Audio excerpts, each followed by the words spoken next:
Un día cualquiera me llaman del Manchester City. De hecho, la primera llamada yo la cuelgo porque pensé que me estaban tomando el pelo. En mi casa, afortunadamente, nunca faltó nada.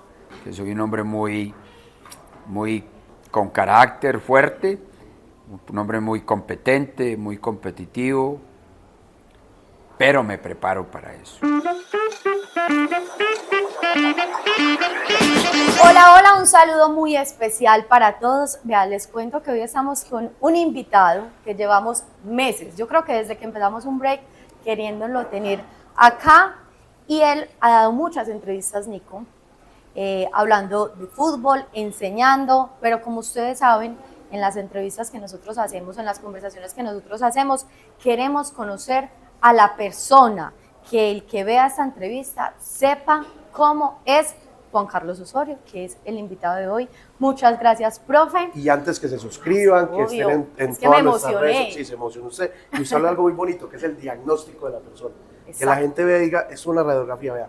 A través del fútbol, así es la persona. Y que la gente que quiera buscar en unos años, pasaron 200 años, ve, ¿quién era Juan Carlos Osorio? Vean esta es la esencia de Juan Carlos. ¿Cómo era? Sí. Entonces yo quiero que la gente sepa cómo era Juan Carlos Osorio cuando vea esta entrevista. Primero que todo, muchísimas gracias por aceptar la invitación. Es un honor para nosotros tenerlo acá. A ustedes por la invitación y un saludo a todos los televidentes. Sí, televidentes. Profe, usted empezó en el fútbol siendo futbolista, o sea, ese fue su deseo inicial de niño, ser futbolista. ¿En qué momento se dio cuenta que por ahí no era el camino? ¿En qué momento decide ser entrenador?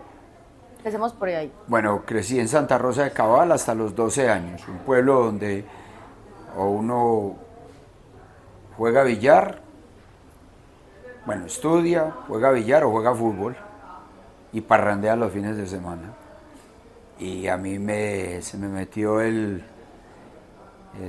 virus del fútbol y pues toda mi niñez lo único que recuerdo es jugar al fútbol.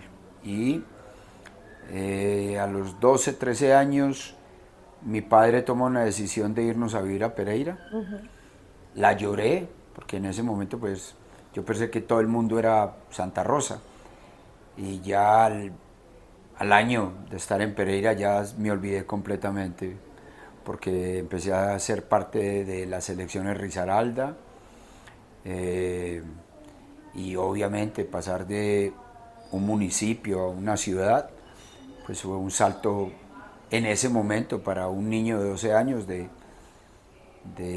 tan grande como fue el mío de señor, de irme de Colombia a Estados Unidos. Entonces, pero siempre envuelto en el fuego, en el fútbol y siempre pensando que era mi pasión, ¿no?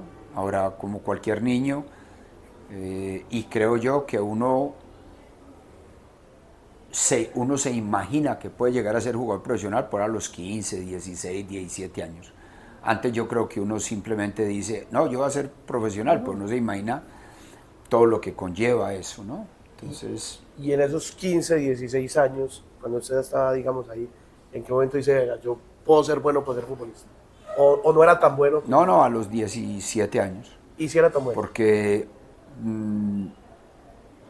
estando casi graduándome de bachillerato y siendo juvenil, me convocaron a la selección de mayores de Risaralda. Y estuve, y al final fui el capitán de la selección de mayores. Entonces ahí me dije, voy a ser jugador profesional. ¿Y de qué jugabas? De número 8, box to box. Era muy dedicado, entonces corría mucho y tenía muy buena técnica.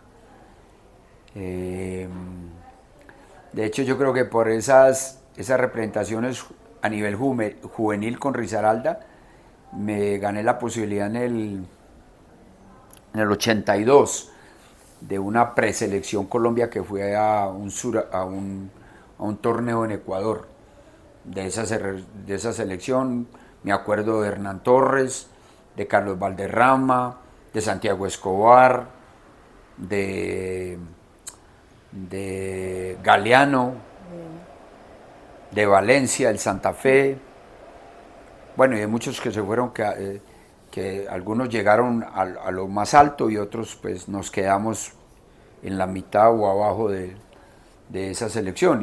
Y por ese llamado, un día cualquiera y de inmediato tomé la decisión de dejar de estudiar. Yo estaba estudiando odontología en Bogotá, en el colegio odontológico.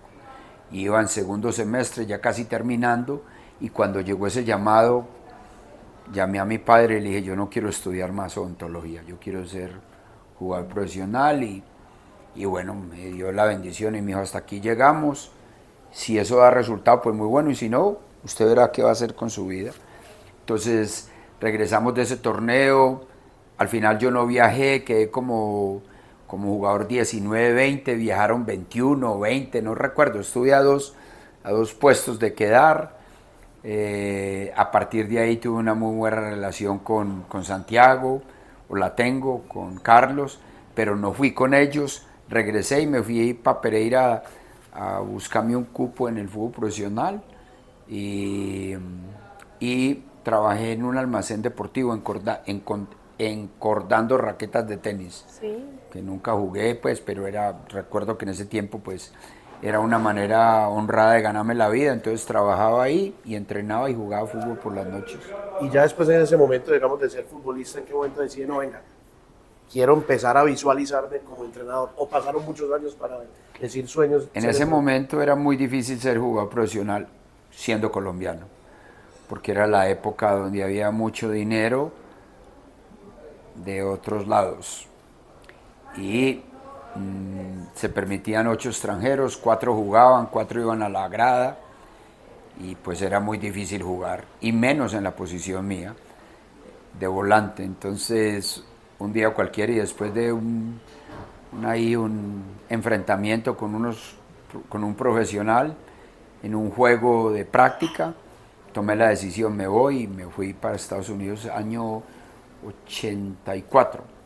¿Cuántos años tenías ahí? Año 82, sí, por ahí yo tenía 21 años. Joven. Sí, muy O sea, joven, sí. Y solo para Estados Unidos. Y me fui para Estados Unidos, me fui con la ilusión de ganarme una beca, que eventualmente lo hice, pero estuve un año y medio trabajando en la calle y bueno, inicialmente fui legal, fui legal, o sea, me fui como intercambio a Iowa, ahí que el estado más cercano a Illinois, a Chicago, y ahí estuve un tiempo y después me fui para Nueva York, se me venció la visa de como legal y tuve que trabajar ilegal año y medio en construcción, en jardinería, en restaurantes, en donde fuera posible, ¿no? Y ahí, hasta que al final llegó lo de la beca, y me fui a estudiar, me gradué en Ciencias del Ejercicio y Rendimiento Humano, y pensé, por aquí me lo va a meter el fútbol, como eventualmente fue en el Manchester City.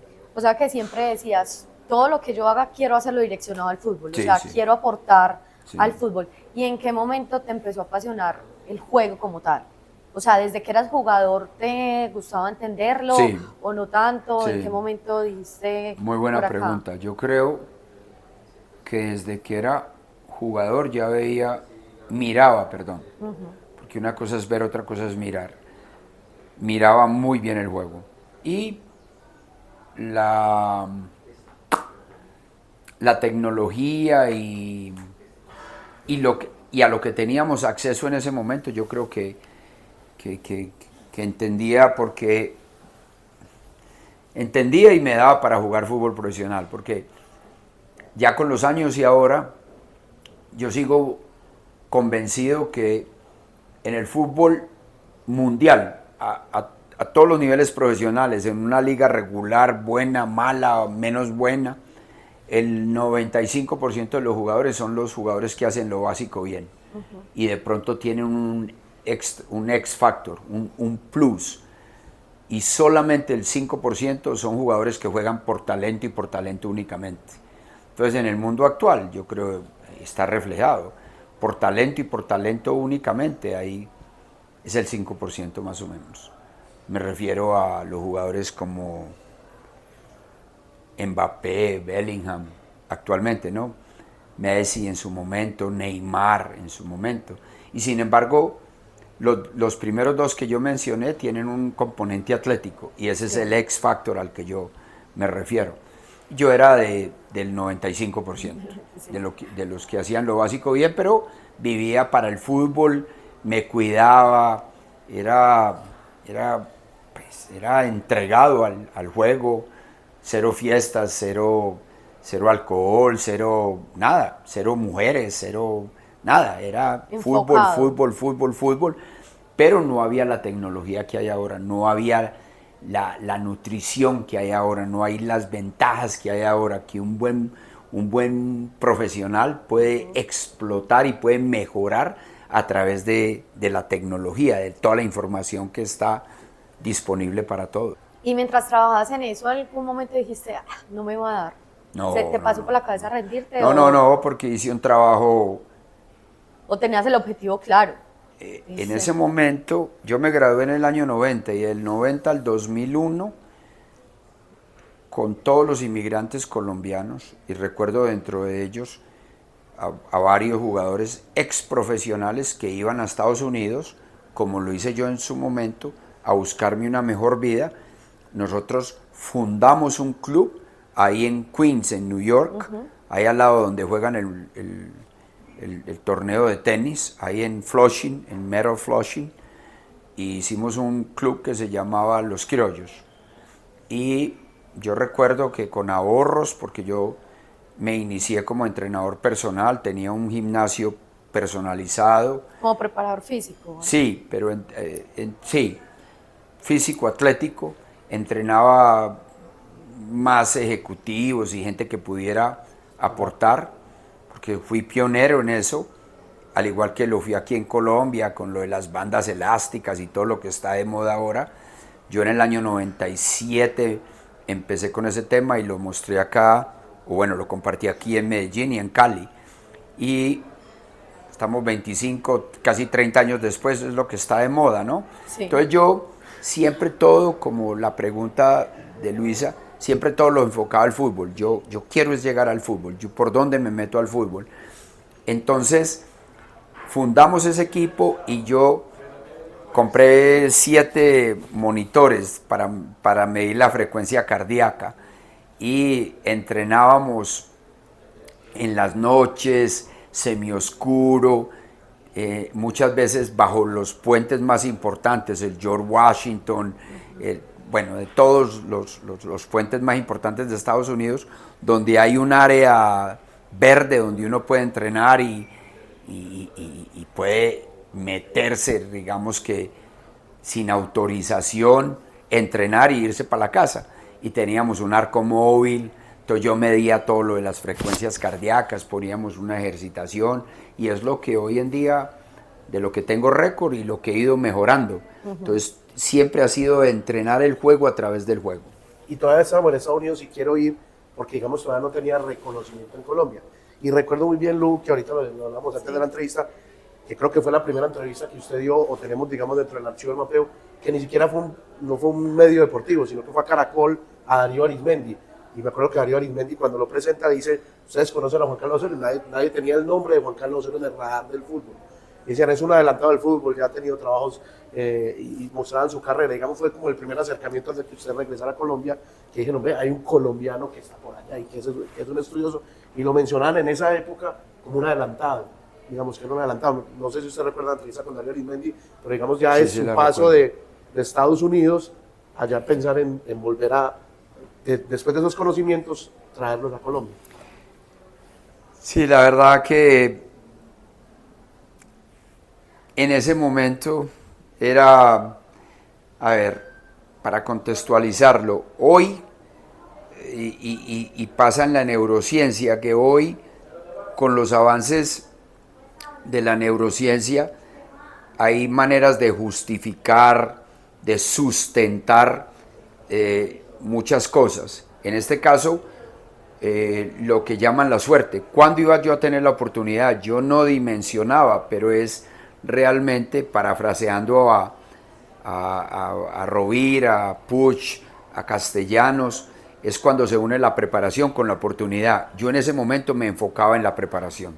Yo no pensaba, no me imaginaba por dónde va a llegar la oportunidad, o si algo pensaba era, no, va a llegar por Colombia, y no fue así. Un día cualquiera me llaman del Manchester City, y de hecho la primera llamada yo la cuelgo porque pensé que me estaban tomando del pelo, que me estaban era vacilando, y resulta que ellos en ese momento, en el 2000-2001, habían ascendido, descendido, y en el momento en que ascendieron y descendieron, dijeron, no, aquí hay que consolidar un departamento físico, médico y rehabilitador, y de prevenir lesiones y de preparar a los jugadores de alto vuelo. Y en el caso concreto, convocaron a 23, 24 preparadores físicos de todas partes del mundo, y yo tuve la fortuna, o esa fue la oportunidad, a través de mi mentor en Estados Unidos, de ir a competir por un puesto. Ahora, estando allá, en lo que les llevaba ventaja a los candidatos era, primero, en que yo jugaba fútbol. Yo era jugador en ese momento, o había sido jugador de universidad, y todavía me mantenía muy bien. Y segundo, digamos así, que entre comillas la malicia colombiana. Entonces, cuando nos evaluaron, decían, bueno, hagan un trabajo de velocidad.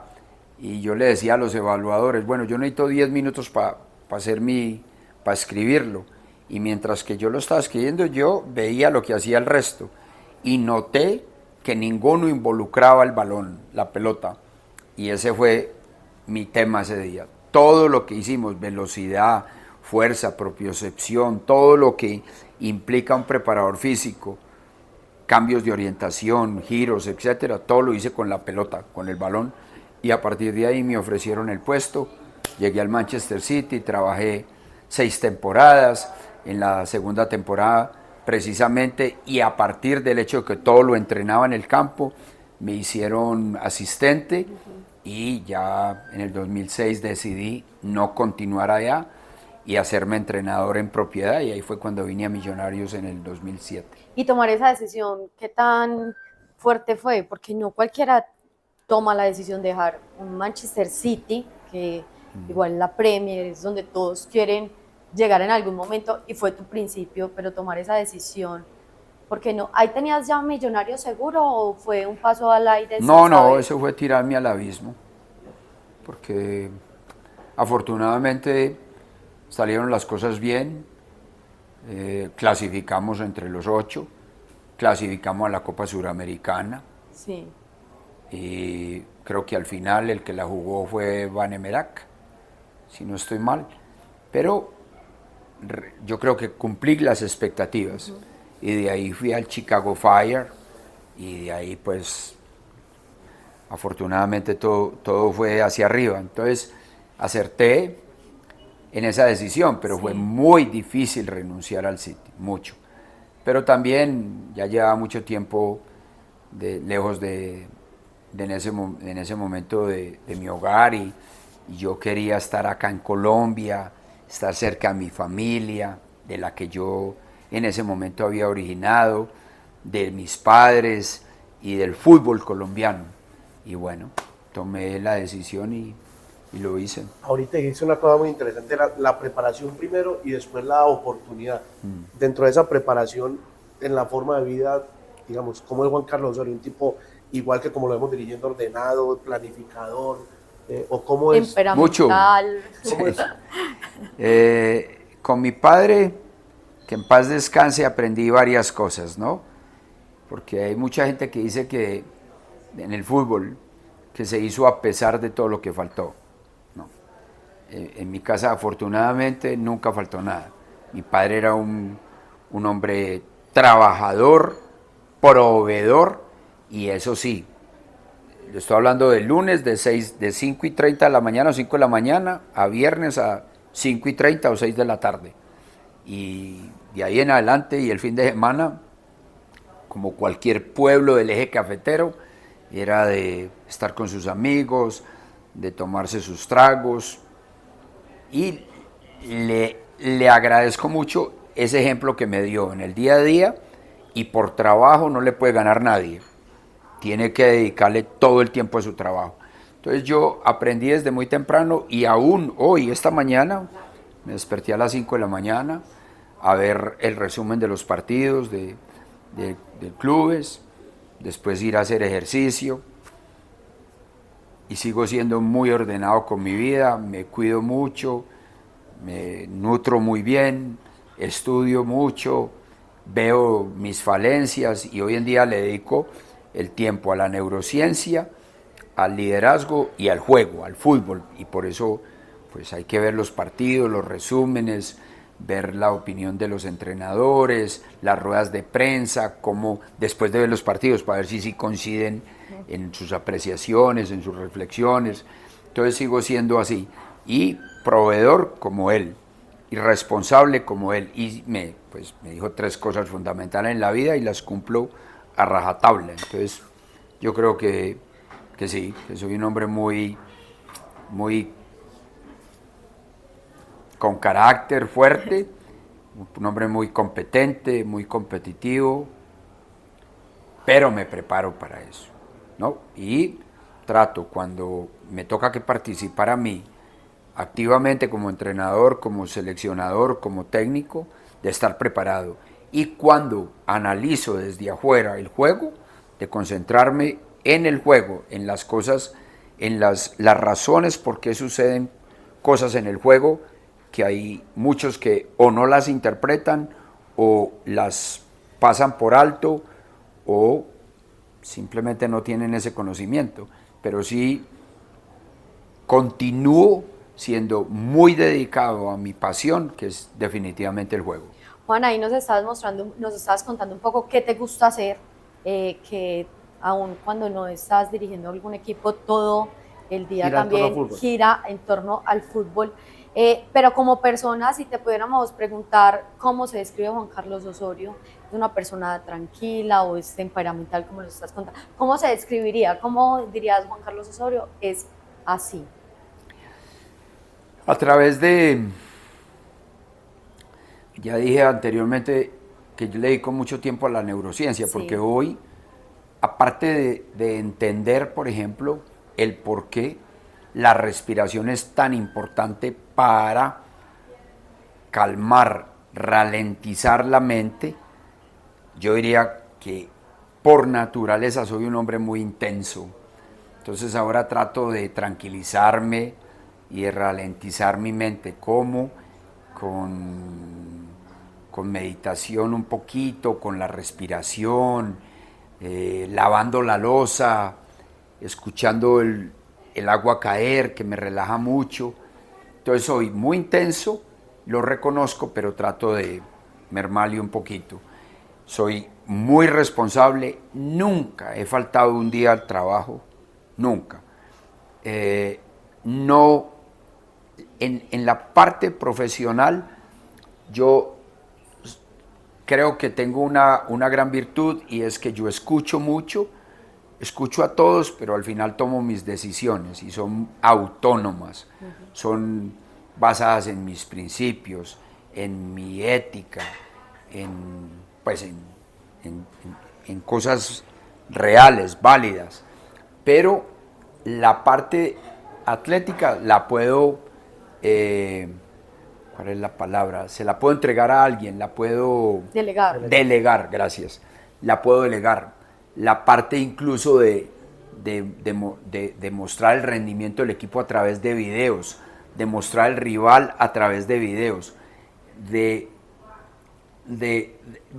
en todos los aspectos soy capaz de delegar. Lo que sí es que el entreno del equipo como tal, cómo vamos a jugar, cuál es el plan para el próximo juego y cuál es el prepararse, porque hay plan y hay preparación. Uno se planifica para lo mejor y se prepara para lo peor. Eso no se lo delego a nadie, eso es mío y es lo que más disfruto en la vida, a través del día a día mejorar a mis jugadores. Entonces, por ejemplo, ahí la sensación ahora en el fútbol mexicano, ayer contra Honduras, es Gilberto Mora. Eso a mí me da una felicidad enorme. Gilberto Mora es un niño o un preadolescente hoy de 16 años. Y nosotros, Raya, yo lo debuté el año pasado con 15 años y 8 meses. Para mí esa es mi misión en la vida, mejorar a los jugadores con los que yo llego a coincidir en un club, en una selección, y sacarles el mayor provecho posible. Y eso es lo que más disfruto. Y ya que está diciendo De eso, resto, en mi casa soy tranquilo, bueno, sí. ya Organizado. dije, organizado, me gusta cocinar lo básico, huevos, bueno? huevos hervidos. Pues sí, pues uno es cocinada. Bueno, No, eso no es ¿Los nada. frijolitos sabía hacerlo? No, esos frijoles no, pero me encantan los frijoles y el arroz y más recalentados. Pero sí, por ejemplo, hago casi siempre todas las ensaladas, porque me encanta lo verde y sé mezclarlo, ¿no? O sea que cuando usted quiere sorprender con un plato, una ensalada. Una ensalada y después ¿Y eso. en un día de domingo que hay tantos partidos, cuántos partidos se puede ver un domingo que usted, en un día Hay días de 4 partidos, de a concentrado? otros días de... Pero hago énfasis en eso, ¿no? Por ejemplo, Sí, cuando voy a ver el fútbol, lo veo como lo ve todo el mundo, ¿no? Recostado, en la cama de pronto o en el sofá y con la posibilidad de quedarse uno dormido. Cuando voy a mirar, lo veo en una sillita sin espaldar, de madera, incómoda, para no Sin volumen. Para sin no relajarte volumen, tanto. pero para no distraerme en ningún momento, paro, miro, escribo, revuelvo, vuelvo, miro. Entonces, de mirar juegos, soy muy selectivo, muy selectivo. Ahora, me gusta mucho ver fútbol retro, ¿no? Finales importantes, las que yo he jugado, las que otros han jugado, y reitero, de ver el juego en el antes de él, analizar o ver lo que dice el manager de cómo piensa plantear el juego. Y después del juego, ver lo que dijeron después y ver si coinciden o no y aprender a partir de ahí. Y en esa intensidad, esa pasión que usted maneja, es capaz de desconectarse, que usted diga, hoy no quiero hablar de fútbol, voy a ver Netflix, voy a ver película. Últimamente sí, yo creo que ese era irónicamente, era mi mayor virtud y mi peor defecto, que era todo fútbol. Ahora no, ahora entiendo que hay que repartir el tiempo. Entonces, por eso en las mañanas madrugo rápidamente a nutrirme del juego o a cumplir conmigo mismo en mi aprendizaje, neurociencia, ya dije, liderazgo. Después voy al gimnasio y lo comparto con mi pareja y bueno, entreno y trato de compartir ahí un momento de salud y después ya las actividades del día. Pero sí hay momentos donde hay que parar, hay que frenar y bueno, y dicen los mismos neurocientíficos, cuando uno está haciendo algo hay que tratar de enfocarse en eso. Estar presente. Parafraseando a Pablo Dors, a quien admiro profundamente, en este momento esta charla es lo más importante, porque la vida nos puso acá, no es ni que yo lo haya buscado, yo nunca dije, bueno, el día tal voy a ir con ellos, y creo que ustedes tampoco. Al final coincidimos y estamos acá, entonces lo más importante es acá, entonces concentrarme acá, pero no puede estar uno concentrado acá y mirando el celular o contestando, porque entonces no da el 100% donde uno esté. Y cuando estoy en el campo soy supremamente obsesivo, como lo soy con los jugadores zurdos. Entonces, sí, yo diría, me describo como una persona muy intensa, muy honrada, muy transparente en el trabajo, ¿qué más? Que escucha mucho y que internamente soy introvertido, soy más de escuchar que de hablar. Aquí no parece así porque es el juego en lo que estamos hablando y obviamente lo único que yo hablo es del juego. Yo no hablo de política ni de religión, estoy interesado en eso y escucho mucho y trato de aprender. Veo las Netflix, las películas del Vaticano, sé bien cómo me siento yo con mi religión, pero soy muy de escuchar y del juego sí opinar mucho. Ahora nos estás diciendo que antes era fútbol, fútbol, fútbol, 100% fútbol.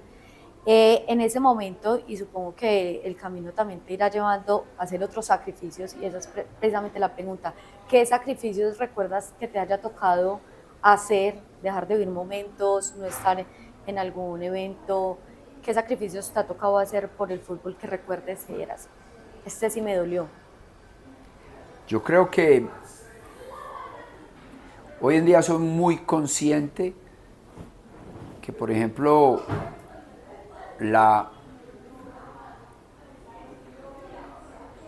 el momento en el que les tocó a ustedes vivir y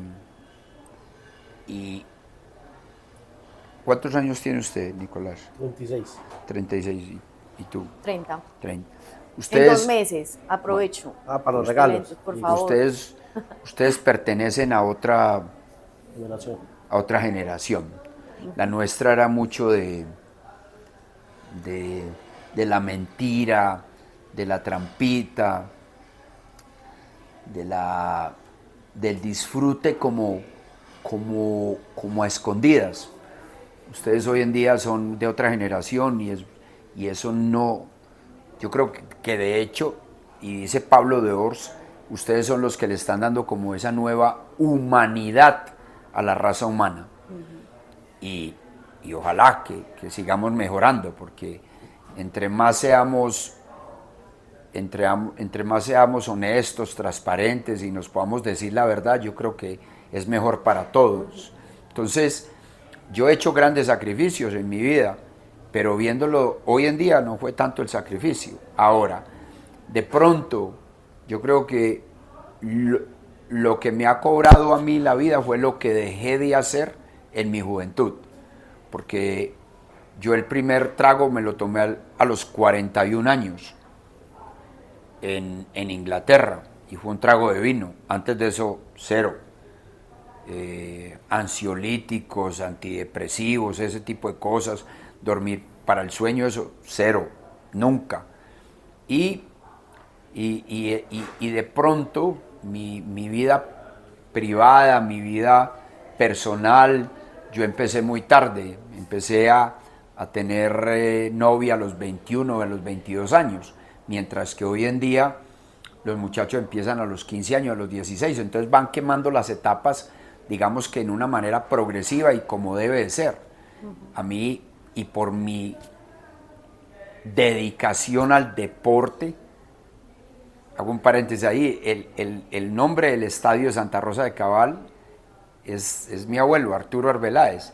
Entonces yo aprendí con él que mi vida tenía que ser consagrada al deporte. Mi padre me dijo, no, tiene que ser dedicada al trabajo. Y mi madre, ojo con esto, no puede salir, cuídese mucho.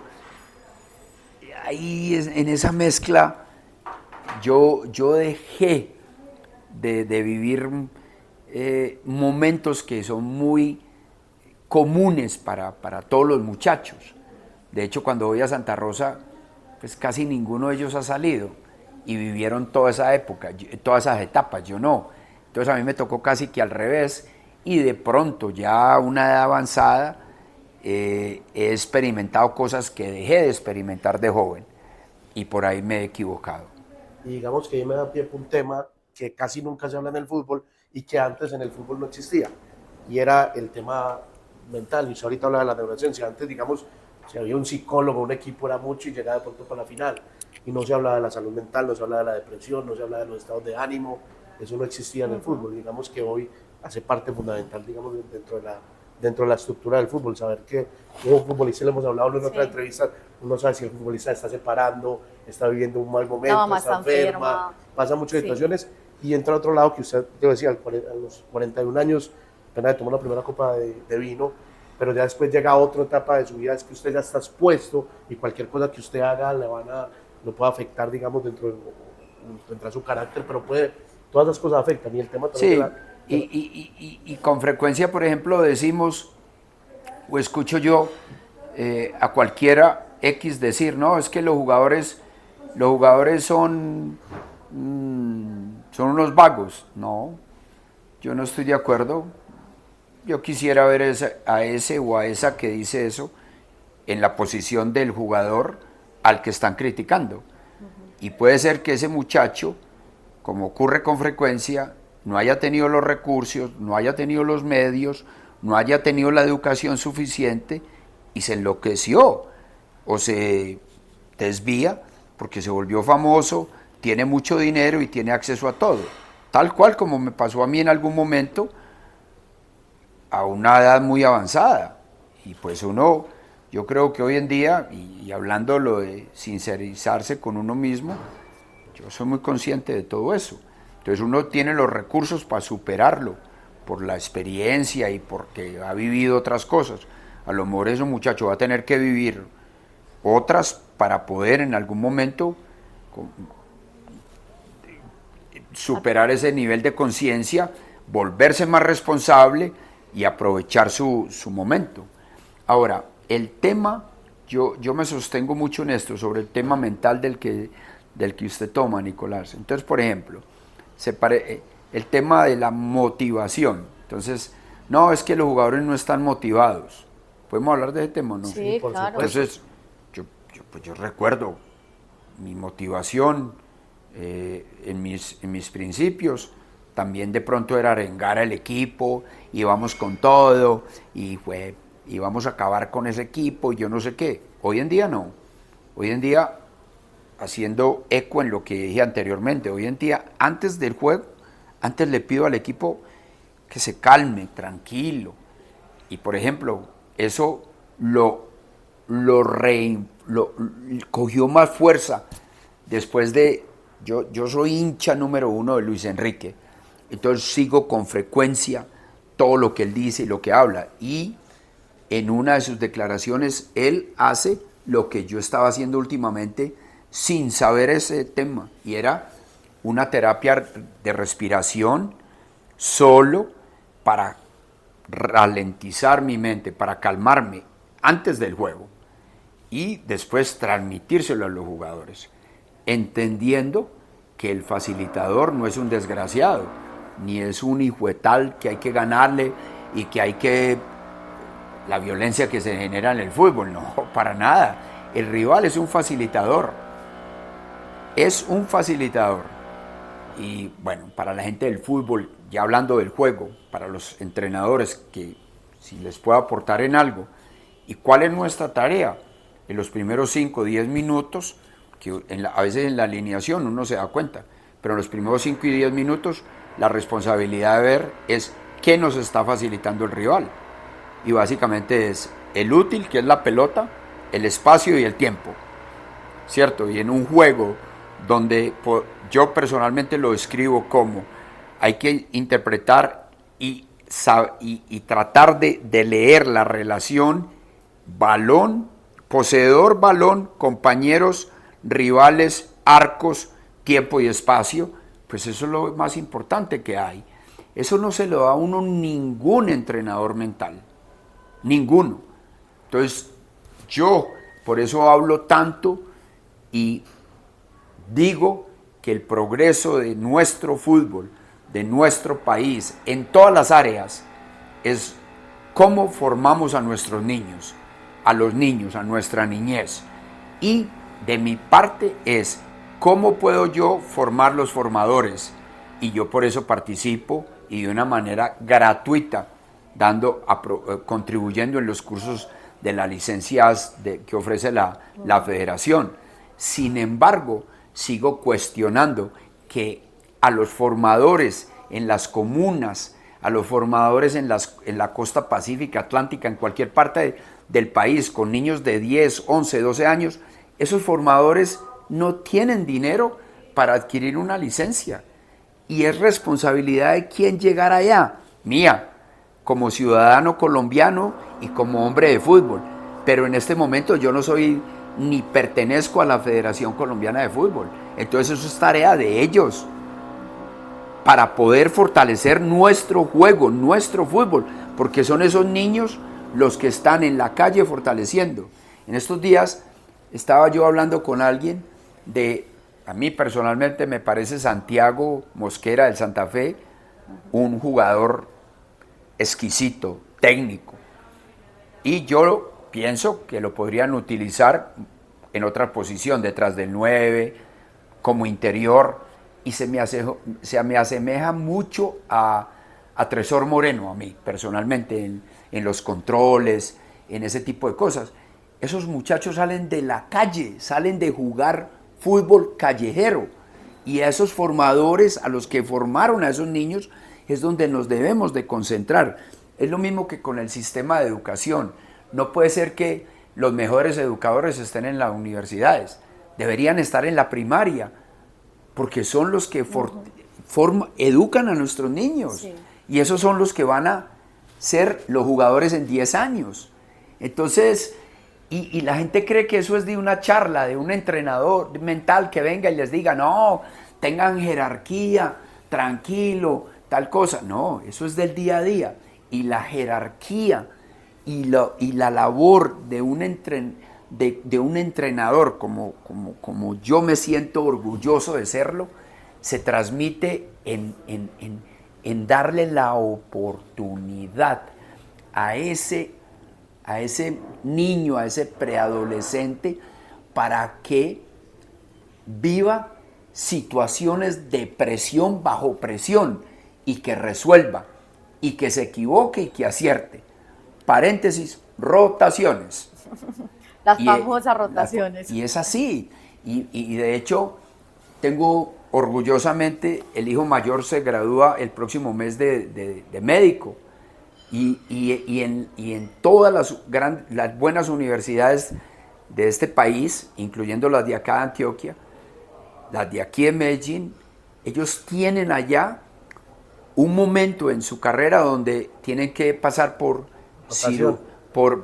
medicina general, por pediatría, sí, por cirugía, por urgencias. ¿Y cómo se llama eso?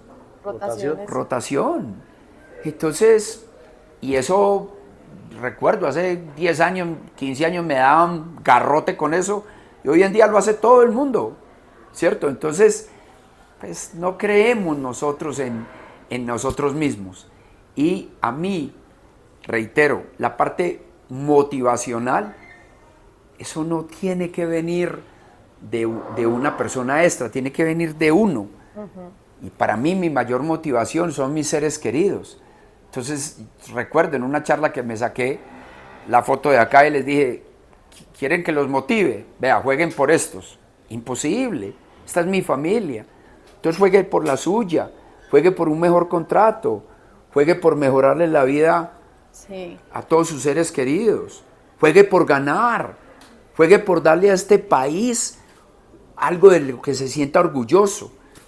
Entonces, lo del entrenador mental, hombre, hay que tenerlo porque pues es parte de, pero el mejor entrenador mental que hay es el día a día, el fortalecerlo y la competencia. No hay nada como la competencia. Los mejores o de las mejores medicinas en Sudamérica y comparada a nivel mundial con muchas grandes naciones es la colombiana. ¿Por qué? Porque somos un país tercermundista que en la sala de emergencia llego yo agonizando y me atiende el que esté ahí. En Estados Unidos no se puede hacer eso, porque hay del que toque a alguien y se le muera. Entonces es una demanda grandísima. Entonces yo lo llevo al fútbol, es lo mismo. Hay que darle la oportunidad a los muchachos de que compitan y ganen las finales. Caso concreto, último campeón de Copa Libertadores, Nacional. 9 de los 11 que jugaron la final de Copa Libertadores habían jugado 11 finales en el proceso de Osorio, 11. Y se había perdido tal vez la peor, la derrota más grande, que fue la Copa Suramericana. Y a partir de ahí, mi mayor aprendizaje fue, porque perdimos en 2 pelotas detenidas, dije, nunca vuelvo a defender con todos los jugadores dentro del área, nunca lo vuelvo a hacer. Y a partir de ahí, de donde he estado, muy pocos goles me han hecho de pelota detenida. Lo han hecho, claro, porque son mejores o porque nos han ganado, pero el porcentaje lo bajé notablemente. Entonces, el entrenador mental debe existir, sí, y es un complemento, pero no es lo más importante. Juan, ahora que estás hablando del tema de las rotaciones, que yo creo que... Dame un segundito, porque esta también yo creo que es muy importante aclararlo, porque en el juego, y para hacerlo un poco dramático, en las presentaciones que yo hago, yo pongo en el juego, la parte más importante no es lo mental. Entonces la gente dice, ¿cómo así? Puntos suspensivos. Y la siguiente diapositiva dice, es lo más importante. Ahora, ¿cómo se vuelve un cirujano bueno operando a gente de alto vuelo? Porque no es lo mismo, con todo el respeto por todos, que opere a X, a que dentro de sus pacientes opere al alcalde o al gobernador o al diputado o al presidente. Lo mismo jugador de fútbol, no es lo mismo que juegue contra un equipo del descenso o de la B a que juegue finales. Y lo que fortalece al jugador es eso, y eso es lo que le da la jerarquía. Por eso la importancia de cuando uno tiene un club o un equipo, de tener jugadores que hayan ganado, porque ya están familiarizados, acostumbrados a eso. Y como dice Nazaret Castellanos, no tenemos costumbres. En las costumbres vivimos, en las costumbres estamos. O sea, inconscientemente reaccionamos a cualquier evento por lo que ya hemos vivido. Y el ser humano normalmente no es consciente de eso. Perdón. Ahora sí. Juan, la pregunta era por el tema de las rotaciones, que yo creo que es algo que siempre te ha caracterizado. Muchas personas de un Carlos Osorio, sinónimo rotaciones. ¿Cuál ha sido la decisión más descabellada de pronto que has tomado en tema de rotaciones y que tal vez no te haya salido? Porque muchas te han salido, pero diga, en esa me equivoqué. Qué buena pregunta. Para empezar, yo creo que cuando uno cree en eso, cree en esa, es que es una, no tiene ni nada, o sea, más que en el juego, es una filosofía de vida, de darle oportunidad a todos, de que compitan por igualmente y justamente por una oportunidad, en cualquier medio de la vida. Yo considero que es así, como dije anteriormente, a mí cuando me llevaron al Manchester City, me llevaron con 23 candidatos, yo estaba entre los 24 y nos pusieron a competir a todos. Yo dije hace 2-3 días que el próximo seleccionador nacional debería de competir por esa posición. Y alguien muy querido me llamó a decirme que yo estaba totalmente equivocado, que eso era inoportuno decirlo, que eso no iba a pasar, porque yo dije que debería ser como en la política, una campaña. Y si hay 3 candidatos, que cada uno exponga sus ideas y diga, yo me voy a mejorar, en el caso nuestro, yo me encargo de mejorar el fútbol colombiano haciendo esto. Y es más, y me reitero en eso, ¿cuánto se va a ganar por eso? Y que se sepa, porque es que esto es una democracia, supuestamente, ¿no? Y criticamos la trampa en otras áreas, la trampa en la política, la trampa en esto, en aquello. Y el fútbol no es exento de eso. El fútbol como show, como business, es un negocio. Entonces, en el tema concreto de la rotación, primero que todo, uno tiene que tener una capacidad especial de asumir que se puede equivocar y que se va a equivocar. Porque si no, pues entonces no, aquí jugamos los mismos 11, como dice la gente, y juegan los más experimentados, respetable. Yo no comparto eso. Yo lo que creo es que independiente de la estructura y de los jugadores, uno tiene que tener una idea definida de juego. 2 puntos. Juego a sostener la pelota, a mantener la pelota el mayor tiempo posible. Ya sea que juegue con un 3-2 por fuera, 3-2 o 4-4-2 o 4-3-3. Pero la idea debe ser clara. Ahora, la selección de ese grupo ya le corresponde a uno. Y uno tiene que saber, hijo de madre, aquí me puedo equivocar o aquí no. De hecho, por eso, y pues, lo comparto, yo normalmente, hasta el día del partido, 2 horas antes del partido, yo tengo 9, 8 definidos y tengo 2 o 3, pero no porque tenga duda, como dice la gente, no, es que él tiene mucha duda, no, o bueno, tengo duda, pero no por lo bajo, sino por lo alto, porque yo digo, cualquiera de estos dos me puede dar este nivel, no aquí que no, es que yo no sé cuál es más malo de los dos, no, yo pienso es, en este momento, quién es mejor que quién en este momento, y para este escenario, ¿cierto? Y para jugar contra esta estructura. ¿Me hago entender o no? Sí, claro. Entonces lo de la rotación no es una cosa que, pues que por terquedad, como dicen muchos, ¿no? Y reitero, es como con lo de los cirujanos. Y hablo mucho de ese tema porque me ha tocado la educación de mi hijo. A través de la rotación fue que él dijo, no, yo soy bueno para esto. Y me le voy a dedicar a esto. Pero no fui yo, no fue el doctor el que dijo, no, usted tiene que hacer esto. No, le dijo, venga, participe acá, haga esto y vamos a ver qué capacidad tiene para suturar o para armar. Entonces lo mismo en el juego. Y otra de Pablo. Y una que te hayas equivocado. Yo quiero saber mucho. Una que, no, yo me equivoqué. Pero bueno, una que recordes que diga, uy, esta fue una locura, esa me va a caer el mundo encima, porque seguramente en el camerino muchas veces tomas decisiones y decís, voy a hacer esto y yo sé que se me va a venir el mundo encima. Pero, bueno, la más reciente, porque yo me imagino que he cometido muchas y de hecho con los muchachos con casi todos los jugadores que han pasado por mí, pues no hablo con ellos día a día, pero hablo con algunos de ellos y increíblemente algunos de los más cercanos se acuerdan, hey, mister, usted que me dejó por fuera en tal partido, ese era el partido que yo quería jugar, pero en ese momento yo consideraba, y recuerdo muy bien un caso con Alexis, le decía, yo en ese caso pensé, no, esta es la gran oportunidad para debutar a este, y cuando usted no esté, pues va a estar él, y con él tengo una muy buena relación, y creo que está haciendo y va a ser un gran entrenador, y como técnico creo que le va a ir muy bien también, que creo que quedó claro es la diferencia, ¿no? Entonces, me he equivocado muchas veces, pero voy a, entonces ya por la pregunta, voy a hacer referencia a la última. Se jugaba Atlas-Tijuana. Normalmente yo soy de los que hago los cambios a partir del minuto 60 para rematar el juego, ¿cierto? Porque quedan 30 minutos normalmente más el descuento. Y normalmente el descuento son 5 minutos. O con eso, son 5 minutos, ¿no? Ya voy para allá.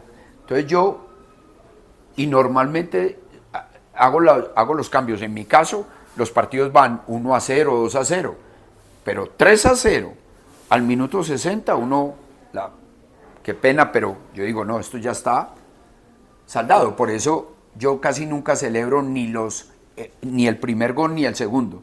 Yo celebro cuando los partidos se ponen con diferencia de 3. Porque si vamos a la estadística, muy pocas veces le remontan a uno un 3-0. Lo han hecho. Champions League, Liverpool contra el Milan, si lo recuerdan. Pero 2-0 con frecuencia, 2-2. 1-0 con frecuencia, mucho. Y no lo igualan, le remontan a uno. Entonces, pues hombre, se va ganando y yo digo, el torneo anterior se le iba ganando 3-0 a Cruz Azul, que quedó de primero. Sí. Y yo dije lo mismo que dije ahí, que no nos hagan gol. Yo con este marcador quedo contento. 3-0. No hay que ir a buscar, porque yo tengo, otra de mis frases es, al rival se le trata de ganar, no de humillar. Eso es una de las preguntas que yo tengo curiosidad. Bueno, ya voy para allá. Entonces, hombre, al minuto 58, no al 60, vamos ganando 3-0. Yo digo, aquí fue. Entonces, sustitución. Entra Gilberto Mora, ¿no? Del que hablamos anteriormente, a rematar el juego. Entonces se veía como normal porque pues iba en ese proceso. Entra otro jugador, Arciga, que era un jugador joven que necesitaba jugar. Y debuté a otro jugador, Aldieri. Y arranca el partido. y nos descuentan al 72 y al 82, y en el 82 expulsan al capitán y yo ya no tenía más cambios. Entonces toca jugar. Empatan con el penalti, perdón, se ponen 3-2 con el penalti y quedamos con 10, bueno, queda Tijuana con 10 y yo reestructuro el equipo, pero ya son puros muchachos jugando. Total, yo digo, vamos hasta el 90, quedan 8 minutos y aquí terminamos. Pues no. El señor árbitro, no quiero decir como digo normalmente, da de reposición 11 minutos, no 5, 11. Entonces ellos hacen el 3-3 al octavo y el 4-3 en contra al 11. Eso no se lo imagina nadie. Entonces me arrepiento, pues digo, hombre, un aprendizaje grandísimo. No vuelvo a hacer 3 cambios con puros muchachos. O los voy yendo así. Ese fue mi aprendizaje. Pero esa fue una gran equivocación porque ahí terminó el proyecto Tijuana. Y ahí no quedaría una de lo que estás mencionando, que al rival se le gana, no se le humilla, algo así acabas de decir, porque si hubieras ganando, hubieras seguido atacando, no decidir cómo parar. A buscar el cuarto. Claro. Un cuarto gol, pues la historia hubiera sido de pronto diferente, no cerrar como el partido, porque esa era una de las preguntas que yo te quería hacer, es ¿por qué no hacerle 5 o 6 goles para evitar que yo eso? creo que con 3 está bien. Pero te diste cuenta de pronto Pues sí, que no. pero mira pero miren lo que pasó ahí, ¿no? El contexto, Sí. Expulsan al capitán y me quedo con puros muchachos. No da más tranquilidad Y no, ganar por 5. y me pongo del lado de ustedes y del lado tuyo. También podría considerarse como una humillación que me meta 3 muchachitos a jugar contra mí. Sí. Pero lo único es que yo quedo tranquilo porque yo nunca lo pienso de esa manera. Yo lo que pienso es, esta es la gran oportunidad para meter a mis muchachos, porque pues no los voy a meter cuando vamos perdiendo 3-0, porque eso sí sería condenarlos, porque es decirle a un muchacho, venga, salve el proyecto, mientras que aquí es, venga, continúe con el juego, disfrute del momento, de este gran escenario, la gente encima del equipo apoyando, pero a mí nunca se me ocurre, pero la gente lo entiende de esa manera. De hecho, hubo algunos de los directivos que pensaron que yo me había equivocado porque no puedo jugar a la idea de juego que a mí me gusta, con puros muchachos y no con los jugadores que no tengo, como dicen muchos. No, es que yo no tengo para jugar de este fútbol. Pues hombre, esa es su decisión. Y claro, hay entrenadores como Guardiola, por ejemplo, que ahora necesita un lateral izquierdo que interiorice y trajo al argelino Nauri. Necesita un interior zurdo, ahí trajo a Cherky, pero pues yo no puedo hacer eso, porque yo no dirijo a ese nivel. Entonces me toca aquí hacer los míos y la manera como yo creo que uno los va consolidando, porque recuerden bien el proceso, captarlo, entrenarlo, debutarlo, seguirlo entrenando, consolidarlo, ganar algo con él, venderlo o que vaya a la selección. Y pues la única manera es cumpliendo con ese proceso. Yo tenía la última, pero me dio en ese tema de la humillación y el resultado que decía ahorita el profe, de esas jugadas que se dan ahora, porque el juego es un juego de fútbol y el jugador de fútbol hay veces uno lo ve como observador que no disfruta y que ese man está tensionado. Sufriendo. Y hay jugadas en el fútbol, por ejemplo la de Chaverra, la chaverriña que llaman, que sepa, a usted de que le gusta que el jugador haga ese tipo, que haga túneles, que se pare la pelota. Pero a mí me parece con esta gran diferencia, Sí. en movimiento, que en realidad yo lo voy a superar a usted, no que lo esté provocando. Esa es lo que yo digo. Pero ya ahí estamos Es una línea delgada. hilando muy. Sí, porque una bicicleta muy, que sea, sí. por ejemplo, para avanzar, digamos, Claro, haga lo que quiera. O Cocha, Sí. el africano que jugó en el Arsenal. En el Arsenal y en el Blackburns. Madre, hacía la bicicleta, pero para meterse dentro del área. La Gambetta Estrada aquí en la época del Medellín se ponía la pelota acá, pero era para adentro. Hágame falta aquí. Pero ahora hay una línea tenue, pero los que hemos estado en el juego, indiscutible, independientemente de si jugamos a un nivel muy alto o no, sabemos cuando el rival lo está provocando a uno. Y yo recuerdo aquí un partido que ustedes tal vez asistieron. Yo estaba dirigiendo y 2 de jugadores de Nacional hicieron 3, 4 pases consecutivos de taco. Y los saqué a los 2. Sí, yo recuerdo. No, yo no estoy de acuerdo con eso. Al rival no hay que provocarlo porque hay que, y a todos nos corresponde, algún día nos van a humillar y nos van a golear. Yo recuerdo la goleada que yo sufrí contra Chile. 11 días atrás, habíamos enfrentado al mismo Chile en un partido amistoso y se le había ganado 1-0. Y yo dije, este fue el partido para debutar, y debuté a Irving Lozano. Y me criticaron y me dieron con todo. Y a los 2 años se le gana a Alemania, gol de Irving Lozano. Entonces, hombre, está bien y es parte del proceso. Entonces, de provocar, no. Ahora, de encararlo y echar para adelante y hacerle goles, claro. Y está muy claro en esto. Y se lo digo a los muchachos también. 3-0. Vamos a controlar el juego. No es que no vamos a atacar. No, vamos a controlar el juego y jugamos fútbol control. 2 pases, 2 toques. Control, pase, control, pase. Ahora, se nos vinieron encima. Se la tiramos larga de A. Y si hay un cuarto gol.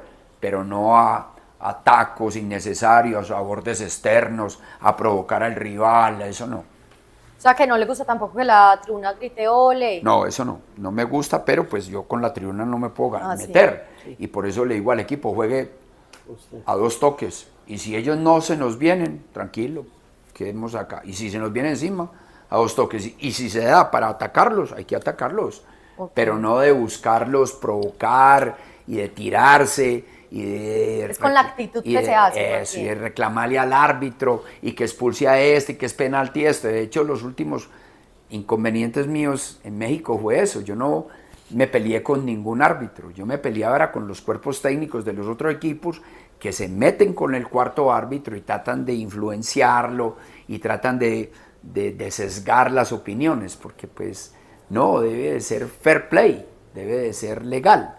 Yo tengo una última pregunta un poco capciosa. Yo también tengo la última. Sí, que de pronto nunca se la ha hecho un jugador, se me acaba de ocurrir, sino que es delicada.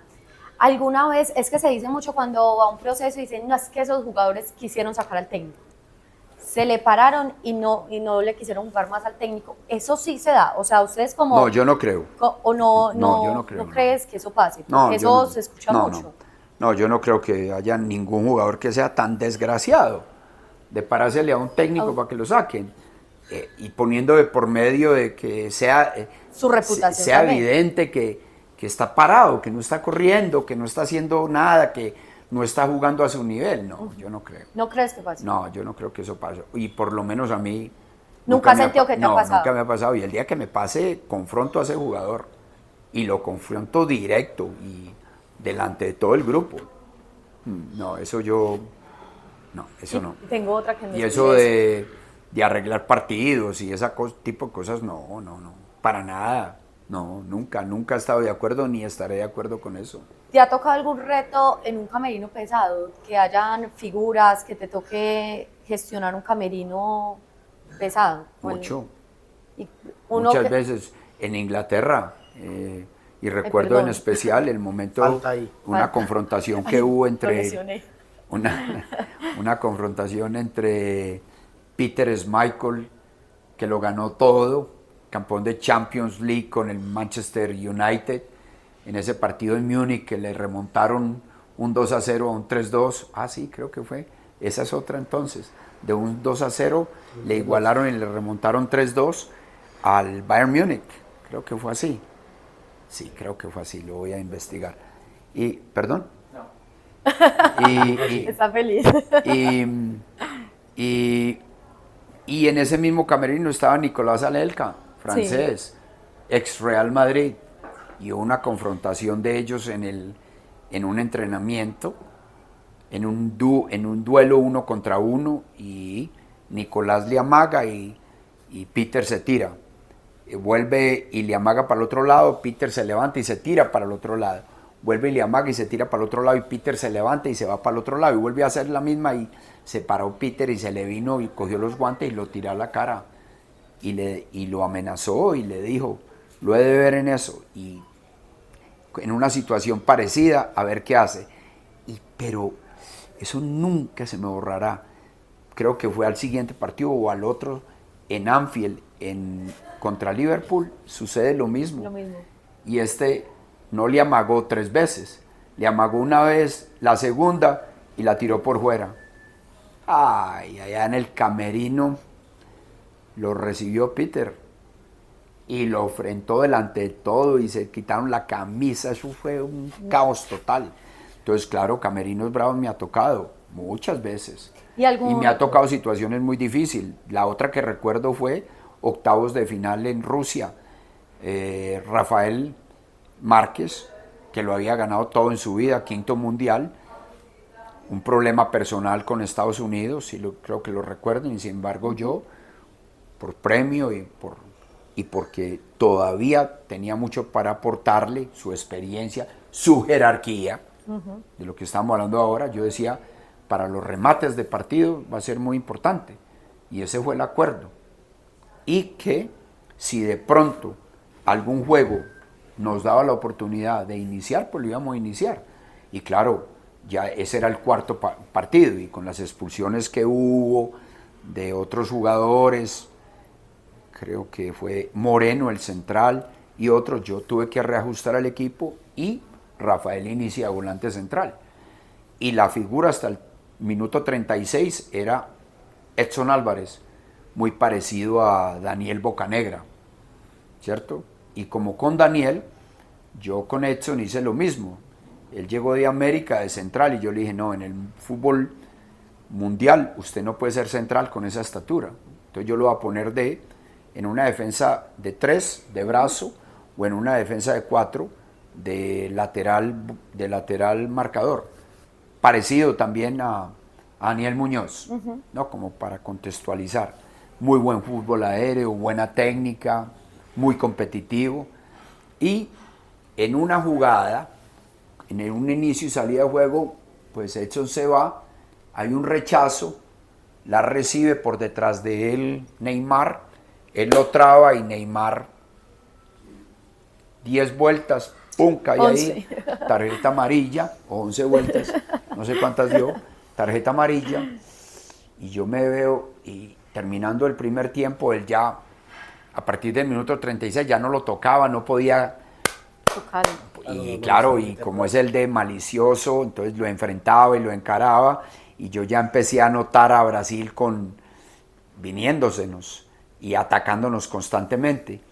Y Rafael, sobre los últimos 5 minutos, yo veo un poquito de pronto de cansancio en él, y que había que rodearlo mejor. Y entró en el entretiempo, y como ya lo conocen, otra cosa con la que yo soy obsesivo es con las tarjetas amarillas. Y digo, no, yo no me voy a quedar con una tarjeta amarilla acá. No, entonces tomó una decisión, y hay que decírsela a Rafael. Octavos de final contra Brasil. Rafa, muy agradecido en nombre de todos los mexicanos y en nombre mío en particular por toda su contribución, pero lo voy a dejar por fuera.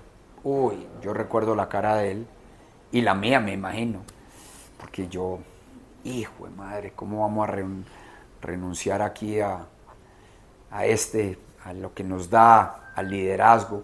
Entonces, sin embargo, pues tomo esa decisión, ponemos a Edson, lo pongo de volante central, por primera vez a nivel de selección, y me decido por Miguel Layún para que compita en velocidad con Neymar.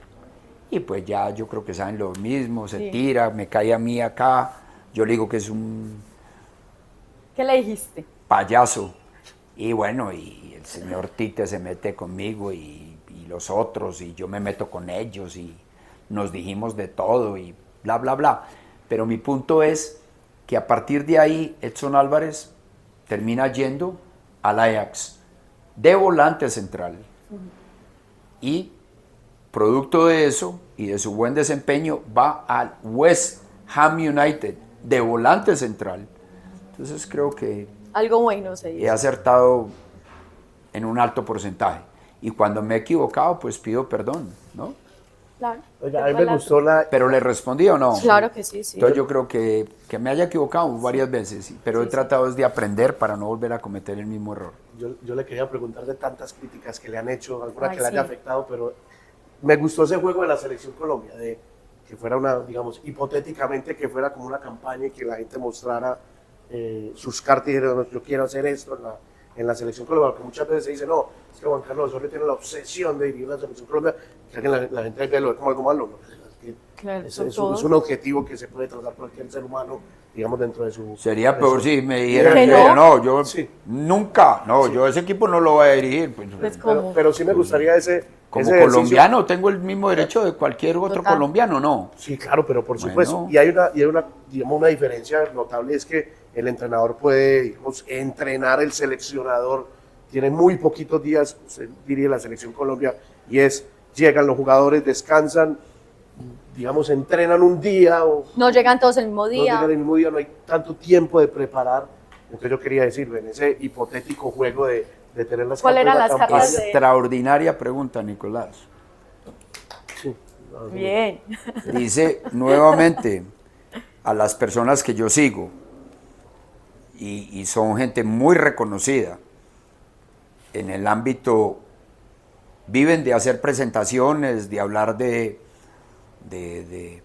la mente humana.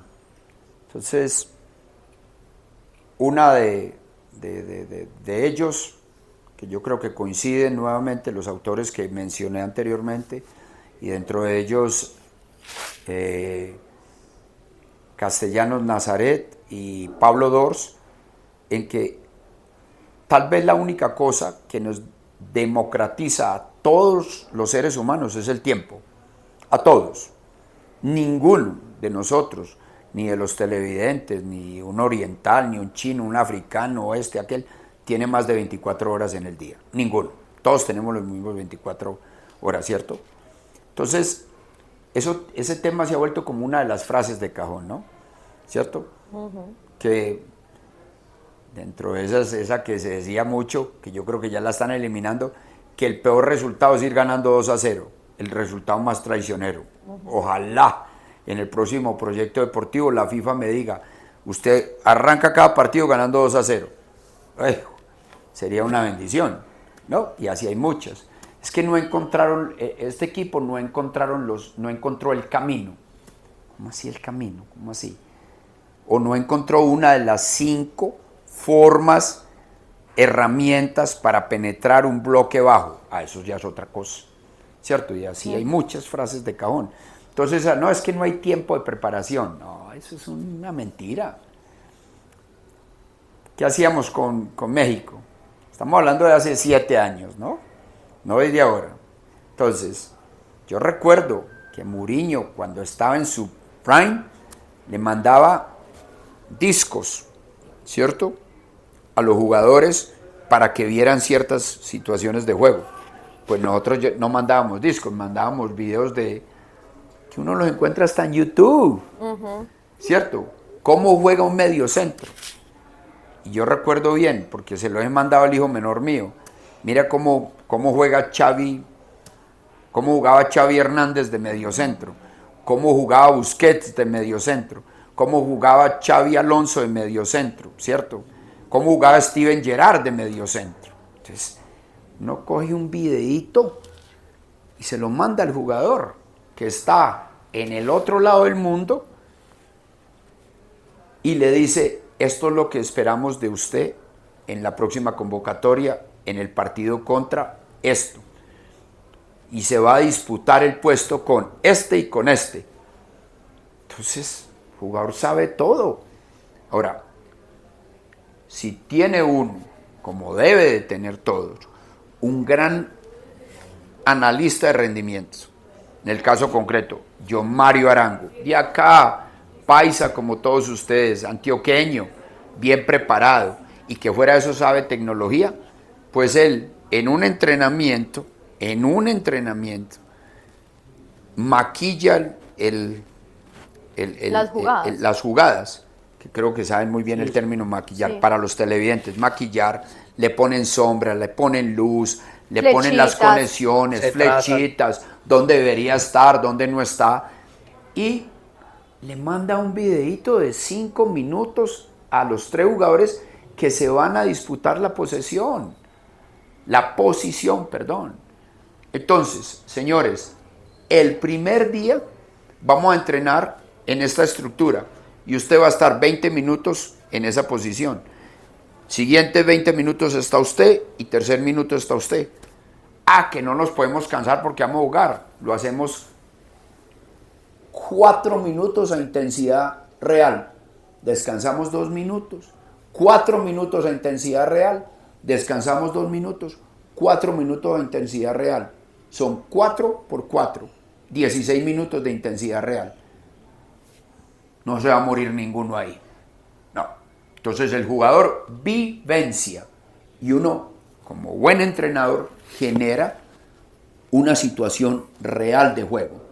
Dice Francisco Ceirulo, el preparador vitalicio del Barcelona. Él los llama las SSP, situaciones simuladoras preferenciales. Osorio, de Santa Rosa de Cabal, Chip Chombiano, dice situaciones reales de juego. Desde el año 90, no de ahora, desde 1990. Entonces hay que entrenar situaciones reales de juego. Entonces uno diseña una sesión como plan de partido para ese rival, bajo las necesidades, local, visitante, cuáles son los jugadores más influyentes de ellos, cuáles son los míos, y le da la oportunidad a sus posibles 3 jugadores de vivenciar esas situaciones reales de juego en bloques y ya, y no se cansa ni nada, pero bueno, 4 minutos, no creo, y si usted se cansa en 4 minutos, entonces no merece estar en la elección. Bueno, porque estamos hablando a nivel de selección, porque a nivel de clubes, pues todos los días lo tiene uno. Me supongo que era a nivel de selección, ¿cierto? Sí. Pero está claro, ¿no? Entonces es la metodología. Ahora, hay 3 metodologías, claramente ahora. El estructurado de los españoles, la periodización táctica de los portugueses y la analítica de Bielsa. Y yo, reuniendo esas 3, le dimos un nombre y creamos la metodología ecléctica, que es la combinación de las 3. Que la de Juan Carlos Osorio. Pues sí. Y a eso le metemos el video, pero un análisis de rendimiento, no de video, como dicen muchos.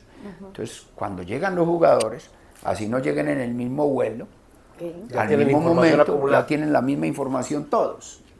Y ya es cuestión de uno, con una mirada contemplativa, no intervencionista, como dice Pablo de Ors, se hace a un lado, ve y dice, ve, cómo se complementa con este y con aquel. ¿Cierto? Que es, hombre, y vale compartirlo acá, una crítica constructiva. No estoy contra nadie en particular, ni, la verdad, ni es mi interés. Pero si uno tiene extremos influyentes, como es el caso nuestro con Luis Díaz, uno le tiene que ayudar. ¿Cómo le ayuda a uno? Que el interior que juegue por el lado de él entienda que es un desmarque de ruptura para atraer, para anclar, para agarrar al primer defensor central. Cuando la reciba Luis Díaz, ese desmarque de ruptura no está acompañado por el defensor, pues el pase va para allá, tal cual como lo hace Bernardo Silva, De Bruyne en su momento, y todos los interiores, llegadores, números 8 o penúltimos, para ponerle nombre a todo eso, como lo quiera interpretar. Y para no vender humo con la gente que cree que utilizando otra palabra es otra, no, es básicamente sinónimos. Entonces, eso fue lo único que yo dije en una reciente entrevista. Yo no estoy diciendo que no lo están mal, que lo están mal utilizando, no, eso lo pone la otra gente. Yo lo único que digo es que para facilitarle la labor a un extremo que está entre los 3 mejores del mundo, pues hombre, para que se juegue el duelo individual y que el próximo que se encuentre sea el número 5, se requiere de un interior llegador. Entonces ahí está Richard Ríos, Arias, y hay que buscar el resto. Sí. Que eso es lo que hace los grandes clubes y las grandes selecciones, si es que esa es la idea de juego. Ahora, ¿cuándo es necesario esa idea de juego? De local, o en un partido donde uno salga a proponerle un juego de ubicación, de ataque al rival, ya sea que usted juegue de local, que es muy frecuente, o de visitante contra un rival de menos nivel. Y aclaro, la propuesta de nuestra selección en Argentina, no tengo nada que decir, porque era portero, 4 y 3 centrocampistas, ¿cierto? Pero Lerma nunca llegó a gol, Castaño tuvo un remate y Richard Ríos le pegó al vertical al minuto 86. Entonces eso es lo único que yo digo. Pues hombre, si tenemos esta clase de interiores, hay que maximizar su rendimiento, tal como lo están mostrando ahora uno en Fluminense y otro en el Palmeiras.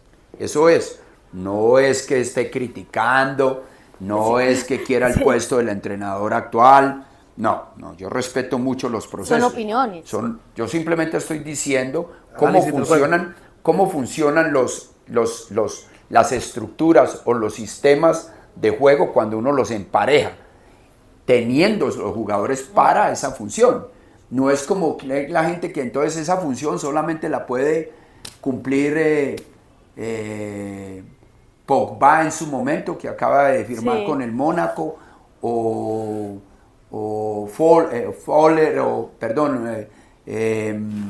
el número 10 del Real Madrid, el inglés. El 10, Modric. No, Bellingham. Entonces solamente lo puede hacer Bellingham porque como dije en algún momento, y yo recuerdo cuando yo dije, no, es que los mejores volantes llegadores que hay, y comparé a Baldomero con Pogba, y casi que me matan. Y mire que Pogba al final ha jugado más partidos en los últimos 2 años, por lo que haya sido, Baldomero que Pogba. Entonces, yo no estoy comparando el nivel y la capacidad técnica de cada uno. Son las características. Y pues dentro de lo que uno tenga, y si uno está de acuerdo en que es necesario en una idea de juego propositiva, ofensiva, tener ese tipo de jugador, pues hay que encontrarlos. Y cuando yo personalmente pienso, cuando no se ve ese funcionamiento, pues entonces dice uno, no, entonces esa no es la idea de juego, la idea de juego es otra. Listo. Y la de transiciones, para jugar de transiciones, para jugar en bloque bajo y a transiciones, de eso está lleno el fútbol colombiano. Al final siempre se tiene que terminar hablando de fútbol, y ojalá tengamos otra oportunidad para hablar con usted, profe, para que hablemos netamente de fútbol. Y yo tengo la última, por la respuesta que nos acaba de dar. Usted tiene la otra. Yo tengo la última y ya lo despido. No, yo agradezco, tengo tantas. La última mía es que si ya se acostumbró a que todas las opiniones que usted da siempre tienen que tener una polémica, pero ni siquiera por lo que usted dice, sino por cómo lo toma la gente. ¿Usted ya se acostumbró a eso o quisieras que eso tampoco fuera, que todas las opiniones que das la gente lo tome como polémica? Yo no recuerdo si fue Guardiola o Luis Enrique. Creo que uno de los dos dijo que todas las opiniones son respetables, pero no valiosas. Porque anteriormente, no, es que todas las opiniones son valiosas. Millo también lo dijo acá. Creo que fue Juan Malillo, sí, entonces. Juan Malillo. El derecho a opinar. No, todas las opiniones son respetables, pero no él todas. Él decía, no todas las opiniones son respetables. El derecho a opinar, sí, cualquiera puede opinar, pero no todo. Él dice que las avispas africanas, yo quiero opinar, él decía, yo no sé eso, tu opinión me importa. Sí, correcto, muy bien. Entonces fue Juanma, sí. Y yo me identifico con eso. Entonces, pues hombre, todos tenemos el derecho a opinar. Ahora, yo a eso le sumo una de Imanol Ibarrondo, el entrenador mental, que nos ayudó en México, y por eso yo hablé tan apropiado. Tan concretamente de la importancia o no de un entrenador mental. Él fue jugador de fútbol y él siempre me decía lo mismo. Tiene toda la razón. El jugador mejora y se siente más seguro de sí es a través de la competencia y el día a día. Y yo contribuyo para fortalecerle esa parte mental, ¿no? Preocúpese por aquí, el ahora, cuando le den la oportunidad de su 100%, no se ponga a pensar en que me equivoqué, piense en la próxima jugada, todo eso es lo que hacen los tenistas, los golfistas, Ana Ibáñez, que también es una entrenadora de alto nivel, Julio Velasco. Entonces, yo creo que yo dé una opinión, yo trato siempre de hablar del juego. Entonces, por ejemplo, en la última final, y lo reitero, tengo una gran relación con Alejandro y creo que está haciendo un extraordinario trabajo con el Medellín, pero un hecho cierto y neutro, como dice Imanol, fue que el Medellín le generó una opción de gol en el segundo tiempo a Santa Fe. Y sale de un saque lateral de Chaverra y un remate del Chino Sandoval. Entonces, a mí lo que me compete y a mí lo que me apasiona es el entender por qué no. Entonces, afortunadamente y previo a la final, yo dije, si Santa Fe plantea el partido igual 4-4-2 o 4-4-1-1 y el Medellín tiene 3 defensores centrales, los jugadores más influyentes en el juego y en la segunda parte del inicio y la salida, sobre todo cuando entren en el tercio medio, tiene que ser uno de los brazos, en este caso o Londoño o Palacios. Y si eso no da resultado, poner a Homer ahí, a Homer Martínez, que ya ha jugado en esa posición, meter un volante central, como el caso de Alvarado, pero no sacar a Baldomero, porque Baldomero es el más llegador de todos, y tienen la posibilidad de ayudar en la pelota aérea, que era muy complicada contra Santa Fe, porque esa es una de sus virtudes. Entonces no es meterse con la persona, es meterse con el juego.